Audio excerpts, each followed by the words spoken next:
తెలంగాణ అందరికీ నమస్కారం. తెలంగాణ ప్రజలందరికీ కార్తీక పౌర్ణమి సందర్భంగా మనస్ఫూర్తిగా శుభాకాంక్షలు తెలియజేస్తా ఉన్నాను.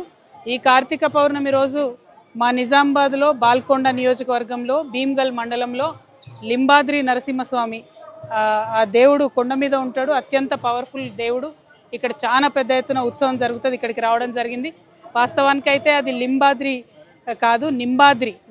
మొత్తం కూడా వేప చెట్లు ఉన్నాయని చెప్పి నింబాద్రి అంటారు. రాను రాను లింబాద్రి అయింది. చాలా మహిమగల దేవుడు అని చెప్పి అందరం కూడా ఇక్కడికి వస్తాం. మరి ఈ దేవుడి దయ వల్ల నిజామాబాద్ జిల్లా ప్రజలు అదేవిధంగా తెలంగాణ ప్రజలు అందరూ బాగుండాలని మనస్ఫూర్తిగా కోరుకుంటున్నాను. మరి ఇక్కడి నుంచి అనేక మంది కాంగ్రెస్ పార్టీ నాయకులు ఉన్నారు. ఈ మండలానికి సంబంధించి అన్న మహేష్ కుమార్ గౌడన్న గారు ఉన్నారు. అట్లనే ఒక ముగ్గురు రాష్ట్ర స్థాయిలో కార్పొరేషన్ చైర్మన్లు ఇక్కడ నియోజకవర్గం నుంచి ఉన్నారు. మరి మొత్తం ఇక్కడ ఎమ్మెల్యే ఎవరన్నది పక్కకు పెడితే రూలింగ్ పార్టీది అంతా నడుస్తూ ఉంది.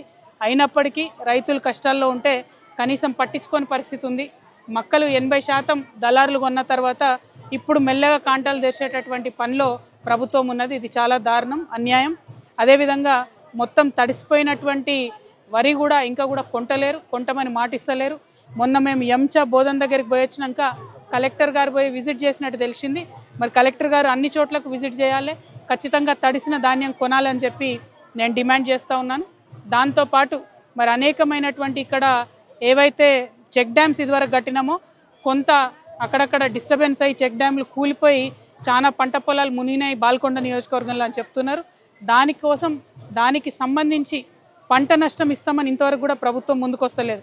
ఒక పక్క ప్రభుత్వం ముందుకొస్తలేదు, ఇంకొక పక్క ప్రతిపక్షాలు ఆ ప్రభుత్వాలను నిలదీస్తలేవు. సో నేను ఇక్కడ ఉండే స్థానిక ఎమ్మెల్యే గారిని కూడా డిమాండ్ చేస్తున్నా, మీరు ముంపుకు గురైనటువంటి ఆ గ్రామాలకు వెళ్ళాలి, ప్రభుత్వాన్ని నిలదీయాలి, అక్కడ ఉండేటటువంటి పంటలకు నష్టపరిహారం వచ్చే విధంగా ప్రయత్నం చేయాలి.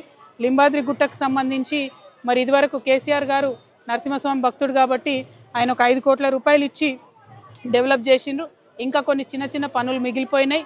ఉదాహరణకు మా ఆడబిడ్డలకు పైన చేంజింగ్ రూమ్స్ కానీ బాత్రూమ్స్ కానీ ఇటువంటి వసతులు లేవు, వాటిని చేయాలి. పైగా ఎవరైతే వంశపారంపర్యంగా ఇక్కడ అర్చక స్వాములు ఉన్నారో వాళ్ళందరికీ అడ్మినిస్ట్రేటివ్ ఆఫీసు కింద ఉంది, అది కూడా పూర్తి కాలేదు. ఇంకొక 20-25 లక్షల రూపాయలు అయితే పూర్తవుతుంది. సో మహేష్ కుమార్ గౌడ్ అన్న గారు మరి దీని మీద, ఈ ఆలయం మీద, మన మండలం మీద ప్రత్యేక దృష్టి పెట్టి అన్ని వసతులు కల్పించాలని చెప్పి డిమాండ్ చేస్తూ ఉన్నాము. Thank you. జై తెలంగాణ.